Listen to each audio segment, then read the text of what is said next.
What is up, YouTube? It's your boy Alex here from AlexCFE, and thank you for tuning in to another video. So, if you've been with me for a while, you know I haven't posted in quite a bit, so I apologize about that. Super busy summer, a lot going on with life, just job, things like that, homeowner, you know, just a ton of projects I'm working on. So, this definitely just took a little bit of a backseat. Also, I got a little discouraged when I saw that V was, you know, kind of cut from the game in general. Not to say V is a great format or it was great, but I did hold out a little bit of hope that they would maybe fix it with something, and you know, it's just kind of sad to see because I started off as a V content creator, like I really enjoyed that stuff, but you know, I enjoy the game as a whole, and I'm going to keep creating content for it, and I'm really going to start charging ahead and making that stuff for this upcoming fall season. So very excited to get into this video. This is a deck that I've been tooling around with for quite a while now, and I have a ton of fun with it. I think this is like an extremely like awesome deck to pilot. Just it feels nice. You really have like a clear game kind of plan in mind, and you have like a goal to try to reach it, and it feels, you know, a little bit like a lottery system trying to get there sometimes, but I personally do like it a lot. So before you begin, if you are interested in purchasing any of the cards you see here today, we do have a TCG player link down in the description below. Absolutely no cost to you. You'd help support the channel. Definitely appreciate that. And if you guys haven't already, possibly consider subscribing to the channel. Also, the algorithm probably hates me right now, so leaving a like would very much help me out, so I definitely appreciate it in advance. And if you guys are interested in any of this stuff, over here, My Metal Cards has sent me a custom AlexCFE card. This is one of the energy counters. They do a lot of custom stuff. Go check them out on Twitter. They're big over there. If you haven't seen already, I've been posting a couple things. I gave out a bunch of these on a couple tournaments that we've been running, so big shouts out to them. I will link them in the description as well. Go check them out for sure. But with all that good stuff out of the way, let's get into it. And starting off with Dark States in general for the premium landscape, the metaphorical kind of like, I guess, elephant in the room is this other deck over here. This is going to be like, what is this? NLK Baro, essentially. We've seen this deck and we know this deck at this point. It's been doing the same thing, has pretty much the same, you know, game plan, a couple new tools, things like that along the way, but in general, this deck is a little bit tired. It's not the most consistent deck in the world. I do think it's very good. It might even be in a lot of ways better than this, but I think this other deck is a little bit more consistent and just feels a little bit better overall in terms of getting to its game plan. It doesn't feel as telegraphed in a lot of different ways, and even if they know it's coming, there's not much they can really do about it. So I will not be going over NLK today. Instead, of course, by the video thumbnail, you will probably guessed, I'm going to be going over Gastille. So starting right off with our grade 3, I'm just going to go into kind of like a, you know, mode like this, just put the cards right down. I know it's a little bit different than what I do typically, but we are looking at Shaharat Vampire. I'm running 2 copies of this. You can bump this to 3 and Gastille down to 3 as well, but I think, you know, with this deck, you need to be a little bit lucky in general just to kind of get the victory. The consistency pieces aren't necessarily super great in this, and I think if you are running consistency pieces, you kind of miss out on the bigger picture of this deck. This deck in general, you need to kind of go for the kill. Like you need to have your game plan running out as smooth as possible, and you need to reach it as quick as possible is what I really mean. Having cards that like up your consistency, things of that nature, yeah, they might help you like in certain situations, but I don't think they help you towards the victory. And I think my whole mindset with this deck is if it doesn't soul charge, if it doesn't actually like get us to that next transitory turn, next turn in general, like it's not in this deck. So there are tools I will be shouting out along the way that you can put in, but this is my build. This is how I believe the deck really should be played. This is how I kind of pilot it, and all those things are kind of taken into consideration when I built this. So I got 2 of the Shaharats over here. It basically allows us to get into the stride, which we will go over a little bit later. The 2 protects in hand, like I said, helps you get to your next turn. You will probably survive anybody's ride up, especially if you go first. Over here, you don't always want to go into this going second. You know, you have to kind of gauge, are you at 20 in soul? Because we have a card that obviously we want to be getting into with 20 in soul, and you're like, I'll go over the whole game plan, but this kind of card kind of helps us get there. 2 of, you see it often enough. I think that it's absolutely fine. If you see, you know, if you start including this at a 4 of, you start seeing it, you don't want to ride this going second sometimes. It just becomes a little bit cloggy. It doesn't do what we need to do in the deck. So 2 of, you know, you got to risk it for the biscuit sometimes, and we're just rocking it at that.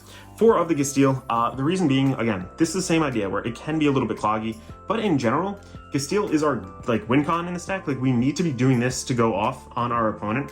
And if you don't see this on your second ride, sometimes even your first, like you'll still just go into this and ride up sometimes. If you don't see this, like you lose the game. You straight up do. So that is the reason I kind of go for this 4-2 ratio over here. But Gastille, at the beginning of your battle phase, you get the CB1, draw a card, and your opponent chooses one of the following for every 5 cards in your soul. Basically, you're at 20 so that, you know, all of these things go live. That's the real idea. All your front row units get an additional 1k crit. I'm sorry, 1 crit until the end of turn. And then also your opponent's Vanguard decreases to 1 until the end of turn. All your opponent's auto abilities do not activate until the end of turn, and your opponent chooses a card from his or her hand, puts it into their damage zone face down. So of course, if you know your opponent's at 5, that's obviously a GG right there, nothing they can do. But the other stuff typically is in culmination with other cards, really powerful. And again, we can like superior stride over this and just kind of get these effects going absolutely nuts. I'll go over some more like the weaknesses necessarily a little bit later, but that really is our game plan. That's what we want to get off in culmination with this card over here, Hope on Damp. You need to see this. Again, this is a win card. If you don't see this, you're just, you know, not in a great spot overall. I think at one of, it's too risky. You need to have this in play, active somewhere, somehow. Into Soul is kind of like your piggy bank in this deck because of a couple of the cards we are running in here. But basically, when this guy is placed on ban or rearguard circle, if your Soul has 20 or more cards, your opponent has to guard with intervals of 20. So it becomes really just annoying in general. Castille them down to 1, have to guard with the 20s, you know, if they're talking about 5Ks. 5K, you know, grade 2s, so you're talking about 4 cards, talking about grade 1s, you know, and even in today's modern world where people are running a lot of like overdressed kind of grade 1s with 5K shields, this is really powerful because it makes them drop even more cards, but typically 2 grade 1s for the 10K, you know, just very annoying numbers in general. I don't run any other of the guard restrict package just because, like I said, I think this is, in and of itself, the combo with these two and the superior stride is just enough to kind of shut out most decks. On top of that, like, you lose a lot of your quote-unquote consistency on getting to your actual win con of that 20 in Soul by kind of taking and adding consistency pieces, kind of. So it's really just a call what you want to do, but that's just how I kind of view it. This card over here, absolutely insane. Let me just turn the speaker off real quick. I don't know why I just went off. But this is going to be variance drag form. So drag form when plays, so you eventually swap a card out from your drop zone, your damage zone, into Soul, take a card from Soul and put it into hand. Can fix you, get whatever grade 3 you kind of need. You need this late game, you need that, you know, to ride into. Whatever it is, it kind of does the trick. It is a counterblast over here, so only these two have become a counterblast so far, but this one technically has one, but you don't ever really use it unless you really need to. But, you know, we try to say counterblast light in this deck, but there are some cards that do use it. That was another consideration when I was building this, because your win cons, again, Gastille, that Stride, other things, you know, they all use counterblast, and typically your opponent will only leave you with, if you're lucky, like 2, maybe 1 kind of damage open if they know how to play against this in general. So I think that keeping as minimal as possible counterblast cards in our deck is just the way to be with this over here. Getting into our grade 2s, I am running the Ride Fixer. There's such important grade 1s in this deck that I feel like I need to run this. On top of that too, this can kind of just tuck in 3 copies of any card that you have on the field, which is what we want to do in culmination with another card I'm going to go over a little bit later. When it is boosted, you Soul Blast 1, then boom, put in all 3. Also, the Soul Blast can kind of help get stuff from the drop zone on this guy. There's other stuff as well. It kind of just melds really well with, I think that, again, the Ride Fixer aspect of it is just really great as well. So 4 of those, that is a decent ride target also. Next up over here too, another ride target for a grade 2. Again, super Soul Charge. If it doesn't Soul Charge, it's not in this deck, kind of. That is the name of the game. When this guy is placed on ban or rear, we counterblast 1, Soul Charge 3. If you Soul Charge 1 or more trigger, you get to draw a card. So most of the time, I feel like you will hit that. You know, it's a bit of a lottery right there, but out of 3, you know, you have a decent shot overall. When this guy also attacks a grade 2 or greater unit on Vanguard Circle, gets 5K. I think that you need to put your opponent out quickly. I know some people run Librarian. I think that's the grade 2 card, the OG one. I know some people play the Baro Magnus grade 2. I know that, you know, there are different options you can play at grade 2. I kind of take the mindset of, I don't care if my opponent has counterblast. Like, I need to end by my first real stride, not the potential transitory turn right here. Like, I need to go into my second stride and win the game, and they need to be at a certain damage threshold to do that. So I believe in pushing a little bit more than maybe some other people in the way they've built their decks. Covetous Succubus over here is really great for the counter charge. Also, it can help you filter, just gets you extra shield, just does everything that we want to do. Super easy to get that extra shield live over here. Comes a, what is this? It's a 5K, and then if it's in, it gets 10K instead of 5K. So yeah, it becomes a 15K shield. I forgot if it's 15 or 20 off the top of my head. But yeah, this is a great card. Again, hand filtering, counter charge, does everything that you need to do. Set you up for the next turn. Also, some of your G Guardians do use, I believe, a counter blast as well. So just times where I've needed this card, it feels really good to go and grab it. So I like this card. I'm keeping it at a 3 of. Getting into the grade 1s now over here. Great card, Amon's Follower, Fu Genlin. This is a classic DI card. I think this is in every single DI build. I'm trying to think of one off the top of my head that doesn't include it, either V or Premium, but awesome card. You put a card from your hand into your Soul, draw a card. Opponent chooses a card, does the same thing from their hand, puts it into Soul, draws a card. They may draw a card, so if you can't deck them out that way, but it is pretty neat overall. Hand filtering for our opponent's not the greatest, but like early game, when they might have just mulliganed and have all the good pieces in their hand, you know, they're not really accessible to their Soul. You know, it's not bad putting a card from hand into their Soul and then boom. Also, the second skill over here at the beginning of your battle phase, your opponent's Soul has 6 or more cards. You may Soul Charge 1, and then this choose one of your units, gets 5k. The 5k is not huge, helps you hit over some thresholds, especially if you can't get the Gastille thing off to go to grade, to 1k damage or whatever. Give it to one of your grade 2s, one of your grade 3s, just helps you hit that next threshold in general. Very, very good card. Need that at a 4 of in here. I think that's one of the only, I think everything's pretty cheap in here except for that right now. I think this deck is a very affordable deck overall. I know some people, again, moved away from this over here, but let me just again, talk about this just from my playing experience. People who know how to play against this deck, counter-starve it.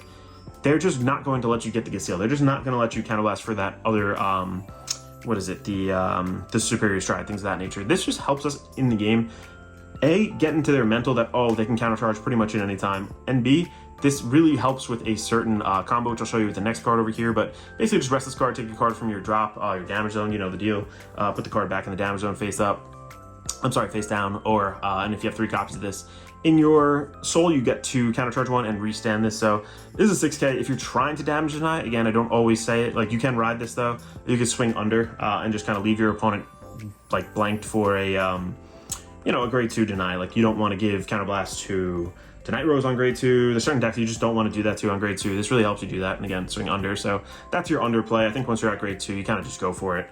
Next up over here for the grade 1s, rounding us out aside from for the main deck, aside from the starter, I'm just going to put this kind of over here. This is going to be 4 of the Dimension Creeper.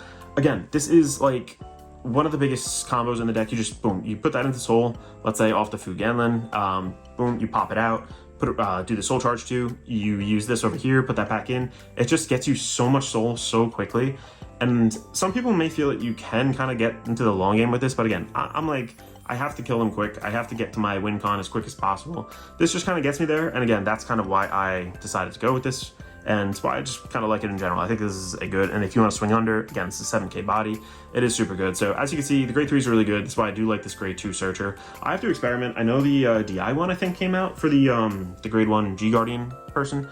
But overall, I haven't really tested it yet. I haven't really seen it, so I don't know what it does off the top of my head. But I don't think there's really space unless you wanted to cut kind of this package right here. So you could kind of start fooling around with stuff, but I kind of like it as is, and I'm rocking it as it is right now. I'm proxying the Dark States trigger. I realized I didn't swap it for the video. I'm sorry, but this should be the Dark States OT. I am definitely going to be running that in here. You're restanding your Vanguard. You're going multiple Vanguard swings in most cases. You're going to see in the G zone, that's kind of what we go for in general, and you already have a crit technically on your Vanguard through the Gastille, and that just helps you even more. 3 crits, basically you have to start guarding the van, and then, rip triggers, boom, put them on your rear guards. They can't really do much with that 20k increment guard restrict right there. It just becomes a very difficult situation. 4 of these bad boys right there, they are going to be the heal 3 Guardians, grade 3 heal Guardians. Essentially, we don't want to be taking too much damage early game. We really want to just mitigate and have as much as we need when we need it. Don't really want to be going past that. And we're not striding a whole ton, but all of our grade 3s are really actually important in this deck, except for this one when you've already gone into it for the first.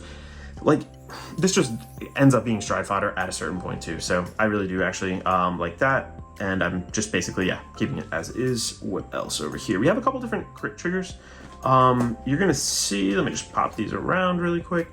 For the crit triggers, I have a weird lineup. 2 of these that just straight up go into soul, give something 5k. Again, sometimes you have to hit over certain thresholds. Again, just going into soul, just straight up into your soul is a good thing right here. I know it's kind of difficult to just neg 1 in hand for 1 soul, but again, if you're at that 19, there's gonna be so many times where you see where you're at that 18, at that 19, you're not quite there. Boom, pop this down. Oh, excellent. I'm there now. So I do like that a lot. And one of the into soul 10k, one of the stride fodder ones, just kind of play around with them. You can choose whatever you like. If you want to 4 up on something, totally go for it. No big deal at all. And then for the rest of the crits right here, we are going 7 crits here actually, or actually there is 8 crits, but I'll show you.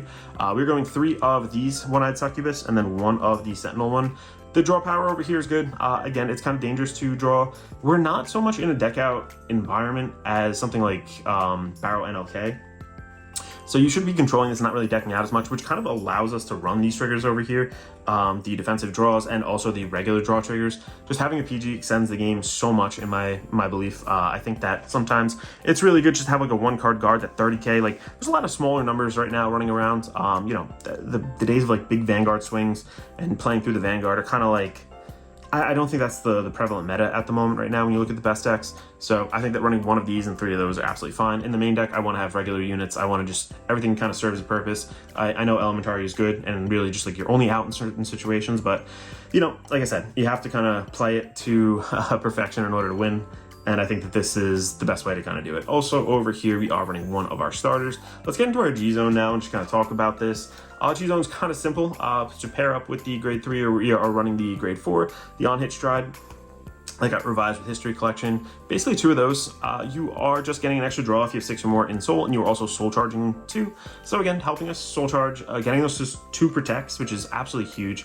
And also just, yeah, getting that card draw. Like, it's just a really good, like, +4 for the turn in a way. I think that it's a decent kind of ride up, stride up, so to speak. It's not the best one by any means. This doesn't have like an explosive, like I'm not going to kill you on my stride up turn, like some decks technically kind of have, but I think that it is good and it's worth at least trying out in here.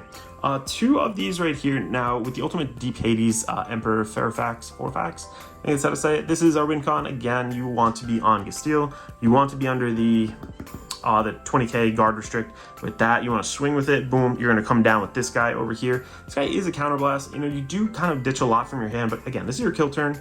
You basically want to put all your crits back in, you know, however many crits they're allowing you to put back into deck. You want to just become like super lethal and really threaten the game. And even if they do survive that turn, that's fine. Like, I think most people aren't in a great hand state or a great state in general to kind of walk away, and unless the deck can like stabilize extremely easily, it's hard to survive and actually win on your next turn when you're going against like a 4-fax turn.